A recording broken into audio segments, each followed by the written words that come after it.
ஒரு நிமிஷம் கேளுங்க. நம்மளோட மூதாதையர்கள், அதாவது அப்பாக்கு அப்பா இல்லாட்டி அம்மாவுக்கு அம்மா, இந்த தாத்தா பாட்டி பீரியடில் எத்தனை குழந்தைகள்னு நீங்கள் பார்த்தீங்கன்னா கிட்டத்தட்ட 4லேருந்து 10 குழந்தைங்க இருப்பாங்க. நம்ம அப்பா மக்களுக்கு பார்த்தீங்கன்னா 2லேருந்து 3 குழந்தைங்க. இப்போ வந்து ஒரே ஒரு குழந்தை இருக்குது. ஆனாலும் பேரண்டிங் நிறைய பிரச்சனைகள் இப்போ வருது.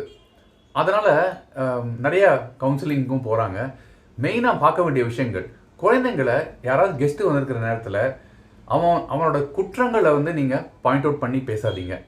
அதாவது ரெண்டாவது, அதே மாதிரி அவங்களுக்கு பிடிக்காத விஷயங்களை நல்லதாக இருந்தாலுமே சரி ஃபோர்ஸ் பண்ணாதீங்க அவங்க மேலே, இதை பண்ணி தான் ஆகணுன்ட்டு.